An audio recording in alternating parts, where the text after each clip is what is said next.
ଶାଗ ଯାହାକି ଓଡ଼ିଆ ଲୋକମାନଙ୍କର ପ୍ରିୟ। ତା ମଧ୍ୟରୁ ସଜନା ଶାଗ ଯେଉଁଥିରେ ବହୁତ ପରିମାଣ ଔଷଧୀୟ ଗୁଣ ଥାଏ ଆଉ ଇଏ ଦେହ ପାଇଁ ମଧ୍ୟ ବହୁତ ଭଲ ଥାଏ, ଯେଉଁଥିରେ ବହୁତ ପରିମାଣ କ୍ୟାଲସିୟମ୍, ମ୍ୟାଗ୍ନେସିୟମ୍ ଆଉ ଜିଙ୍କ୍ ଥାଏ। ହ୍ୟାଲୋ ଏଭ୍ରିୱାନ୍, ନମସ୍କାର, ୱେଲକମ୍ ଟୁ ଓଡ଼ିଆ ପାଗ। ଆପଣମାନେ ଚ୍ୟାନେଲରେ ନୂଆ ଥିଲେ ଚ୍ୟାନେଲଟିକୁ ସବସ୍କ୍ରାଇବ୍ କରିବେ। ଶାଗ ଭଜା ଯେଉଁଟାକି ପଖାଳ ଭାତ ସାଙ୍ଗରେ ଖାଇବାକୁ ବହୁତ ମଜା ଲାଗେ ଆଉ ବହୁତ ବି ଭଲ ଲାଗେ, ଯେଉଁଟା ଗରମ ଦିନରେ ଲୋକମାନଙ୍କର ସବୁଠାରୁ ଫେଭରାଇଟ୍ ହୋଇଥାଏ। ଚାଲ ସଜନା ଶାଗକୁ ଭଲସେ ଧୋଇ ନେଇଛି। ବାଛିବାକୁ ବହୁତ ଟାଇମ୍ ଲାଗିବ, ତ ସେଥିପାଇଁ ମୁଁ ଆଗରୁ ଭଲସେ ଧୋଇ ନେଇଛି। ଦେଖନ୍ତୁ ମୁଁ ପୁରା ଗୋଟି ଗୋଟି କରି ବାଛିଛି। ଏମିତି ସଜନା ଶାଗକୁ ହିଁ ମୁଁ ବାଛେ, ତ ସେଥିପାଇଁ ମୋତେ ବାଛିବାକୁ ଟାଇମ୍ ଲାଗିବ ବୋଲି ମୁଁ ଆଗରୁ ସଜନା ଶାଗ ବାଛିକିରି ଧୋଇକି ନେଇ ରଖିଛି।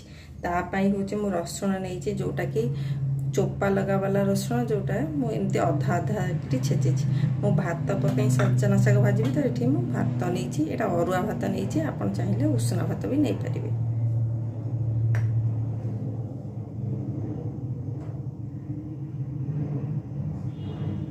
କଡ଼େଇଟା ଭଲସେ ଗରମ ହେଇ ଆସିଲେ ମୁଁ ଏଥିରେ ଏବେ ସୋରିଷ ତେଲ ଆଡ଼୍ କରୁଛି, ଯେଉଁଟାକି ଭଲସେ ଗରମ ହେଇଗଲେ ଏଥିରେ ମୁଁ ଶୁଖିଲା ଲଙ୍କା ଏବେ ଦେବି। ତାପରେ ସେଥିରେ କିଛି ପଞ୍ଚୁ ଫୁଟଣ ଏବେ ଆଡ଼୍ କରିବି। ପଞ୍ଚୁ ଫୁଟଣ ଭଲସେ ଫୁଟିଗଲେ ସେଥିରେ ମୁଁ ଯେଉଁ ଅଧା ରସୁଣ ଛେଚିକି ରଖିଥିଲି ସେଇଟାକୁ ମୁଁ ଏବେ ଫ୍ରାଏ କରିବି। ଏଇଟା ମୁଁ ଅଳ୍ପ ହାଲକାକି ଫ୍ରାଏ କରିବି, ଯେମିତି ଶାଗର ବାସ୍ନାଟା ଆସିବ ରସୁଣ। ତ ଏବେ ମୁଁ ଭାତ ଏଥିରେ ଆଡ଼୍ କରୁଛି। ତାକୁ କିଛି ସମୟ ଫ୍ରାଏ କଲା ପରେ ଏଥିରେ ମୁଁ ଏବେ ପାଣି ଆଡ଼୍ କରିବି, କାରଣ ସଜନା ଶାଗ ଖାଲି ଭାଜିଦେଲେ ସେଇଟା ରାଇଆ ହେଇଯିବ, ଜମା ଭଲ ଲାଗିବନି। ତ ସେଇଟା ମୁଁ ଏଥିରେ ପାଣି ଆଡ଼୍ କରୁଛି। ଏବେ ଏଥିରେ ମୁଁ ଟେଷ୍ଟ ୱାଇଜ୍ ଲୁଣ ଆଡ଼୍ କରିବି, କ୍ୱାଣ୍ଟିଟି ୱାଇଜ୍ ଶାଗରେ ବହୁତ ଲୁଣ ପଡ଼େନି, କମ୍ ଲୁଣ ପଡ଼େ, ତ ସେଥିପାଇଁ ମୁଁ ଏଥିରେ କମ୍ ଲୁଣ ହିଁ ଆଡ଼୍ କରୁଛି। ତାପରେ ୟାକୁ କିଛି ସମୟ ମୁଁ ଫୁଟିବାକୁ ଦେବି। ପାଣିଟା ଫୁଟି ଆସିଲେ ମୁଁ ଶାଗ ଆଡ଼୍ କରିବି।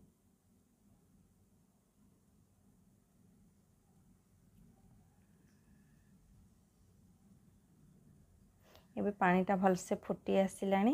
ଏବେ ମୁଁ ଏଥିରେ ଶାଗ ପକାଉଛି, କାରଣ ଖାଲି ପାଣି ଯଦି ଫୁଟି ନଥିବ ସେମିତି ଥିବ, ତାହେଲେ ଶାଗ ପକାଇଦେଲେ ଶାଗଟା ରାଇଆ ହେଇଯିବ। ସେଥିପାଇଁ ମୁଁ ପାଣି ଫୁଟିଗଲା ପରେ ହିଁ ଶାଗଟା ପକାଉଛି। ଶାଗ ପକାଇ ସାରିଲା ପରେ ତାକୁ ଟିକେ ଭଲସେ ଗୋଳେଇ ଦେବି, ଯେମିତି ସେଥିରେ ଗୋଟି ଗୋଟି ହିଁ ଶାଗ ହେଇଯିବ, ଯେମିତି ଗେଟି ଧରିବନି ଶାଗ ଦେହରେ, ନହେଲେ ବିଣ୍ଡୁଳା ହେଇଯିବ, ଯେଉଁଟାକି ଖାଇବାକୁ ଜମା ଭଲ ଲାଗିବନି। ତ ମୁଁ ତାକୁ ଭଲସେ ଏଠି ଫିଟଉଛି, ଯେମିତି ଶାଗ ଗୁଡ଼ାକ ଗୋଟି ଗୋଟି ହେଇକି ରହିବ।